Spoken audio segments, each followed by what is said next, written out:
What a way things have been, huh? I mean, without being the nail on the head like everyone else, it just feels like we're in some weird, bizarro world right now. Things just are changing so drastically. Like tomorrow, you're gonna look outside and it's gonna be some weird zombie apocalypse with Woody Harrelson hunting a Twinkie. Or maybe the sun will start to rise and we'll see on the horizon a whole army of intelligent apes just planning to take over the world. Now, I know I'm getting ahead of myself, but I promise this is all gonna segue. When people start going through tough times, we fall into our own things that we enjoy, things that no one can take away from us. For us, that's film. The art, the technique to it, the hard work and the passion, analyzing, criticizing, all of it, you know? And me and myself, I can't help but fall into the same two lovable filmmakers that just keep on piquing my interest. That being the critically acclaimed and well-known Alfred Hitchcock and the unique Tommy Wiseau. Now I know, for just 1 second there, you just forgot about everything going on, and you're trying to figure out how I could possibly look at these two in the same light. Well, I think one could actually see how these two belong in the same categories, believe it or not, and that being how both Hitchcock and Wiseau are perfect examples of how you can make a film. And not even just make a film, but, well, let me explain.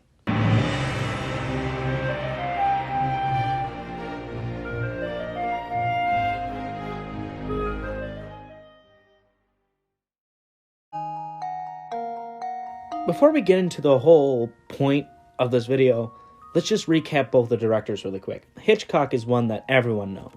He has made countless iconic films, from the high stakes of North by Northwest to the slow and mesmerizing suspense in Rope.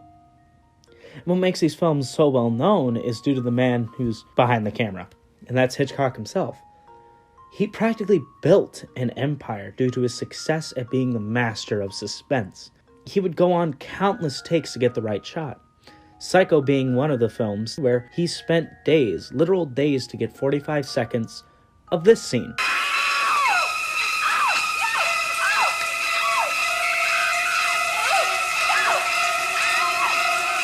Pretty crazy. And the one thing that you can definitely say for Hitchcock that a lot can't is that these films were his. They were Hitchcock's. Nothing else. But what made it all so amazing is the way that Hitchcock was able to capture an audience. For Hitch, he was a man who knew exactly what he wanted from both the set and the people in the theater. He would pull all sorts of twists and turns, such like that scene in Psycho, where, spoiler alert, he kills the main character off early. Or the reveal in Vertigo that the woman that Scotty, the main character, falls in love with is just an actress, and because we don't have forever, trust me when I say that was huge. And then we go to this man. You are lying. I never hit you. You are tearing me apart, Lisa! Tommy Wiseau is probably the biggest mystery in the film industry, besides The Whisper and Lost in Translation, or the entirety of John Cena's movie career. The fact that this film was done on a $10 million budget from Tommy alone would make it interesting, but the fact that there are so many questions of what happened on that set is what makes it more of like this strange conspiracy. But with all that being said, knowing that the film, from the acting to the score, lighting, costuming, all of it, and this man, this movie, this strange inkling of a film, got a biopic with James freaking Franco and stood on stage at the Golden Globes. What the hell is happening? Anyway, what makes it so interesting is the heart that Tommy brings to it all. Tommy is just a guy, or possibly an alien or a vampire, but as far as we can prove, he's just a guy. A guy who had a huge dream to make something bigger than himself. Tommy wanted to make a film to help inspire others and create something close to Shakespeare. And there's a lot to go in depth with that, from the fact that he didn't look at things in the fine details, but in the big picture. Now, obviously, that wasn't the case. The film is very, very much all over the place, with its multiple different storylines that never really culminate. And, well, again, look at the acting. You know better, right? Why? I'm sorry. You know better, Daddy. You almost got killed. I'm sorry. It won't happen again, I promise. It's abysmal. But remember that psycho scene I showed you earlier? I can promise you that nowadays, people know less about that scene and more about this. I did not hit her. It's not true. It's bullshit. I did not hit her. I did not. Oh, hi, Mark. Tommy was someone who was loved by his fans, and that's because he found a way to speak to the audience too. Different from how Hitchcock did, but in a way that still resonates. Tommy was able to take his film that was meant to be this dark and depressing story of a man losing his love into a black comedy, something that was never meant to work. And instead of Tommy just allowing that to fall out and to be a failure, he turned it around as a great businessman and as a great director and went in on the joke. To this day, Tommy Wiseau still goes on tour across the country and shows The Room in theaters. It's remarkable. But even though this is a great thing, like Hitchcock, Tommy was also awful and harsh.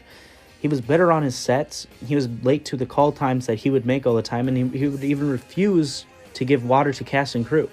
He made life a nightmare on his film, which sadly is how I can finally tie these two together. What compares these two men when you actually boil it down is that they were both just people. People who had visions and people who made dumb, wrong mistakes. People with dark sides. And people who want to be something. With every psycho, there's a room. And with the birds, there's Big Shark. And wait. What? Water, look at that. Oh my god. Anyway, both of these filmmakers spent hundreds of hours looking into how they can change the world and show their perspectives. And that's what compares them, and that's what makes them both interesting filmmakers to learn from. They would not let things take them down. With many of Hitchcock's films, they were not successful. And Tommy's best-known film was also extremely unsuccessful. But both of these filmmakers knew that they had a story to tell and would do anything to do it. But these men also did awful things to get it done. They became consumed by what they love, and it took a long time to get back to a good place with the people that they hurt. In the end, even though one is more technical in their details and one about the big picture, they're both people. And in the end, I think that resonates with where we are right now. As this is being made, the world is in a giant standstill. What we need to worry about isn't just toilet paper or rubber gloves or hand sanitizer, which are important things right now. But one thing that we need to remember, or I guess it's the Tommy Wiseau biopic. Anyway, I'm getting ahead of myself. Anyway, whether those perspectives that you see involve action-packed chase from a plane or a group of dudes just throwing a football in tuxedos, remember, in the end of the day, we all aren't really so different.